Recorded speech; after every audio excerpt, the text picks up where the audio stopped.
Assalamualaikum warahmatullahi wabarakatuh.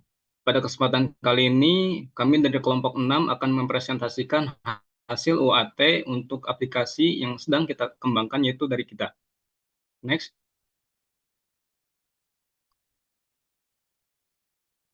Di sini kelompok kami beranggotakan 5 orang. Yang pertama, saya sendiri Muhammad Fadlan Fadilah. Saya Andika Rahman dengan di belakang 056. Saya Syamil Hafiz dengan NIM belakang 042. Saya Muhammad Zaki dengan NIM belakang 058. Dan saya Muhammad Rizky dengan digit terakhir 049. Oke, untuk selanjutnya akan saya serahkan kepada rekan saya untuk mengawali pemaparan. Silakan. Oke, pertama saya akan memperkenalkan apa itu platform dari kita ini. Jadi dari kita ini merupakan platform donasi berbasis website dan juga aplikasi mobile yang dirancang khusus untuk mahasiswa dan organisasi yang ada di UPN Veteran Jakarta dengan menekankan transparansi penuh dalam setiap prosesnya. Melalui platform ini, setiap donatur dapat memantau alur dana secara real time, melihat rincian transaksi, serta mengakses bukti penyaluran atau pengeluaran yang telah diverifikasi. Boleh dilanjut?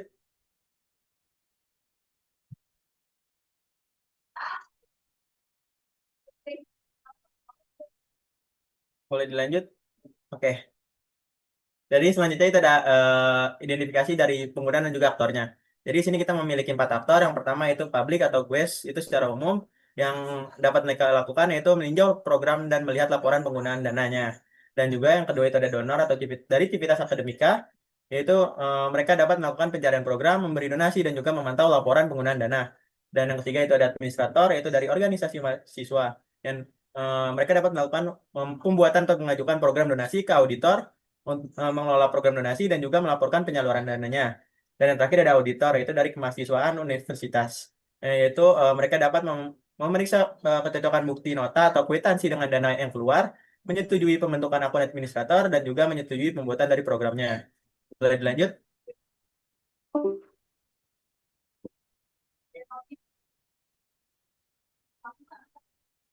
Oke, di sini saya akan menjelaskan metode pengujian UAT-nya.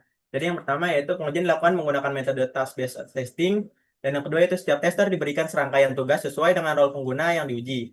Dan yang ketiga itu setiap tugas memiliki precondition, langkah pengujian, expect result, dan juga estimasi waktunya. Dan yang terakhir ada tester mencatat hasil aktual, waktu pengerjaan, tingkat kesulitan, dan juga catatan tambahan, serta statusnya itu sukses atau failed. Boleh dilanjut?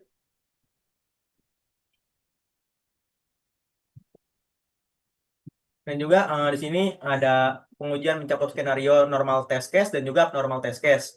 Dan yang terakhir itu modul dinyatakan lulus apabila seluruh skenario berhasil sesuai expect result-nya. Oke, boleh dilanjut. Oke, selanjutnya yaitu ada modul yang diuji dan juga pengujinya. Jadi yang pertama itu ada modul autentikasi yaitu seperti register, login, juga logout. Dengan penguji itu Muhammad Fadlan Fadila, dan juga yang kedua itu ada informasi dan transparansi publik. Penguji sama itu Muhammad Fadlan Fadilah. Dan yang ketiga itu ada transaksi donasi yang diuji oleh Muhammad Zaki Torik Ramadan. Dan yang keempat ada kelola program donasi yang juga diuji oleh Muhammad Zaki. Dan yang kelima itu ada kelola pelaporan transparansi yang diuji oleh saya sendiri Andika Rahman, dan juga ada verifikasi pengajuan yang diuji oleh saya sendiri juga. Dan yang ketujuh itu ada ada audit dana dan juga unduh laporan yang diuji oleh Muhammad Rizky. Dan yang terakhir itu ada kelola akun pribadi dan pengajuan admin yang diuji oleh Syamil Hafiz. Oke, boleh lanjut. Selanjutnya akan dipresentasikan oleh teman saya. Baik, berikutnya adalah persentase keberhasilan dari pengujian kami. Jadi dari seluruh akumulasi sekitar 48 test case yang dilakukan, kita mendapatkan 91,6% tingkat kesuksesan, di mana di 44 diantaranya berhasil lulus sesuai dengan seluruh kriteria yang diharapkan, di mana hanya ada 4 test case yang gagal dan memerlukan iterasi kembali untuk fiksasi. Boleh dilanjutkan? Nah, begitu adalah rincian test case-nya. Seperti yang saya sampaikan sebelumnya, terdapat 44 test case yang pass atau lulus, dan ada 4 test case yang itu bentuk hasilnya fail atau gagal. Dimana dari 48 test case yang dieksekusi, pengujian dibagi secara simbang antara normal case dan abnormal case. Dan seluruh skenario percobaan error, yaitu abnormal case, itu berhasil diatasi oleh sistem dengan memunculkan validasi peringatan yang tepat. Jadi untuk abnormal itu sendiri 100% pass gitu. Boleh next?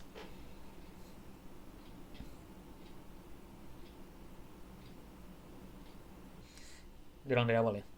Baik, berikutnya adalah ringkasan dari performa modulnya dari masing-masing modul. Jadi yang pertama ada modul autentikasi B1, itu total case-nya ada 9, yang lulus ada 9. Jadi total penerimaan adalah lulus hasilnya. Berikutnya adalah B2, yaitu informasi dan transparansi publik, yaitu total case-nya ada 6, dan yang lulus ada 6, dan yang gagal ada 0, sehingga lulus. Berikutnya ada transaksi donasi, yang tesnya ada 6, yang lulus ada 6, dan yang gagal ada 0. Berikutnya adalah kelola program donasi, di mana test case-nya ada 9, yang lulus ada 9, dan failed ada 0, sehingga statusnya lulus. Nah, berikutnya adalah kelola pelaporan transparansi. Di sini ada ketidaklulusan, di mana total test case-nya ada 6, dan yang berhasil hanya 3, sehingga 3 jasanya adalah gagal. Sehingga dengan metrik segini, kita tentukan sebagai tidak lulus dan memerlukan interaksi kembali. Nah, berikutnya adalah verifikasi pengajuan, di mana di sini total case-nya ada 6, dan yang lulus ada 6, sehingga hasilnya lulus. Nah, berikutnya adalah audit dana dan unduh laporan. Di sini total case-nya ada 5, yang pasnya ada 4 harusnya, dan di sini ada failed-nya ada 1, sehingga bentuknya adalah lulus dengan catatan, sehingga perlu iterasi kembali. Boleh lanjut.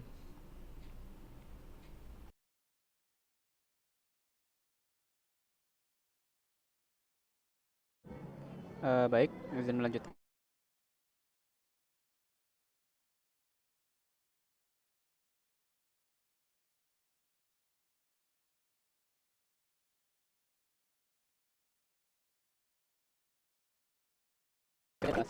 Yang keempat,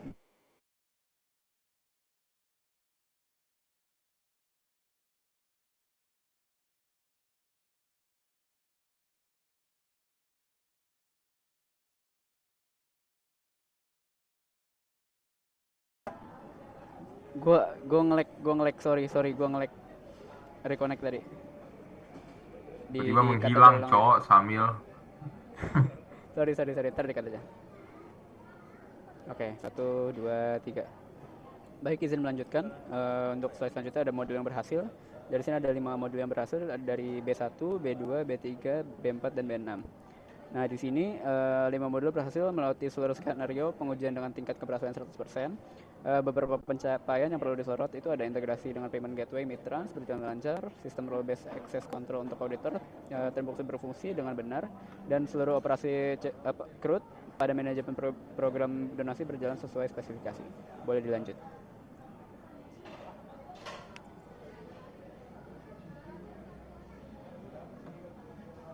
Baik, untuk selanjutnya ada modul yang bermasalah. Ada 2 modul yang memerlukan perhatian. Pertama ada modul B5 dengan 3 test case gagal. Baik yang ditemukan cukup unik, yaitu error amount exceeds remaining funds muncul tidak hanya saat membuat atau mengedit laporan, tapi juga saat administrator hanya menghapus foto dari laporan. Operasi yang sama sekali tidak melibatkan perubahan nominal dana, ini menandakan ada masalah pada logika pada validasi di sistem. Yang kedua ini ada di modul B7 dengan satu catatan, yaitu progress bar pada dashboard auditor melampaui batas visualisasi sehingga statistik program tidak terbaca dengan benar.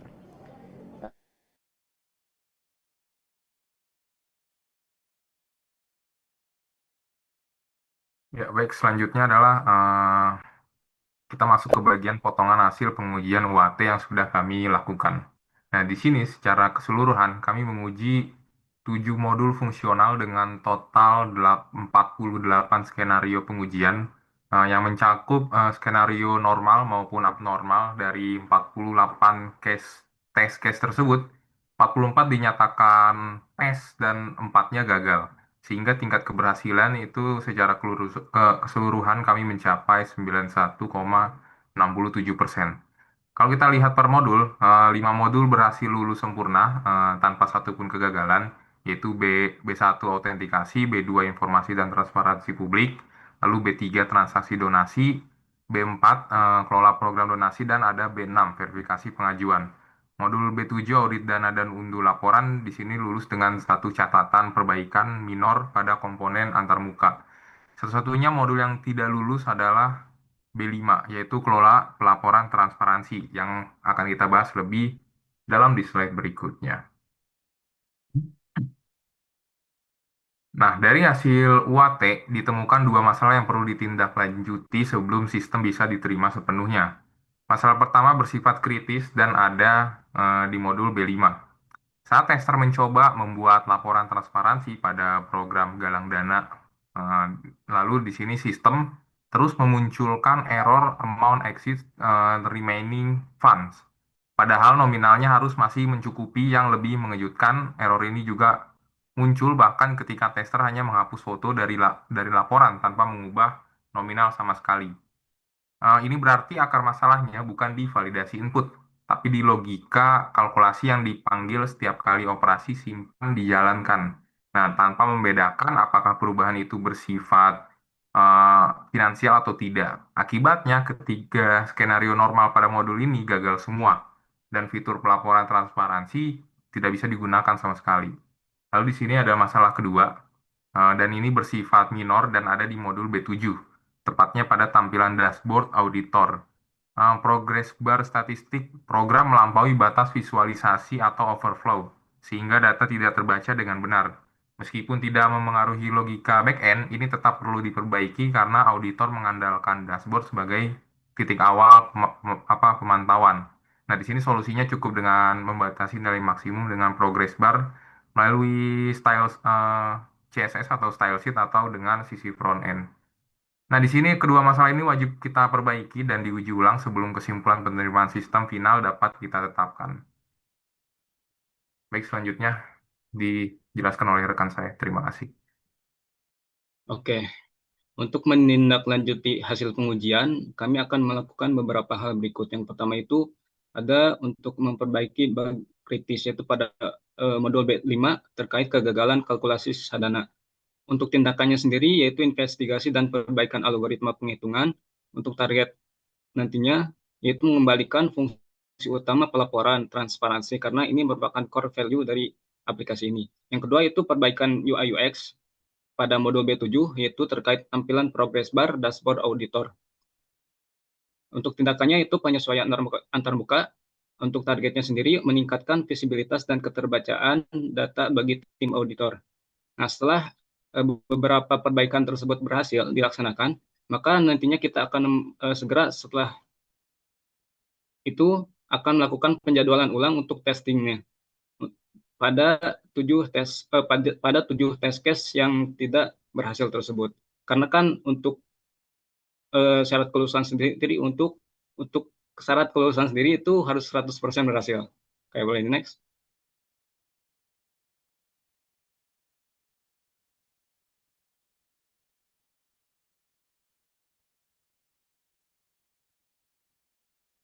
Untuk kesimpulannya, berdasarkan hasil pengujian WAT, aplikasi dari kita ini mencapai tingkat keberhasilan sekitar 91%, di mana 44 dari 48 test case dinyatakan lulus. Meskipun sebagian besar fitur utama telah berjalan sempurna, sistem ini belum dapat diterima secara penuh karena ditemukannya bug kritis pada modul B5 terkait logika validasi kalkulasi sadana, serta masalah antarmuka minor pada progress bar di modul B7. Sebagai tindak lanjut, tim pengembang diwajibkan untuk segera memperbaiki permasalahan pada kedua modul tersebut dan melaksanakan pengujian ulang atau retesting hingga seluruhnya dinyatakan berhasil 100% sebelum sistem siap untuk digunakan sepenuhnya. Next. Oke, mungkin segitu saja presentasi dari kami. Kurang lebihnya mohon maaf. Wassalamualaikum warahmatullahi wabarakatuh.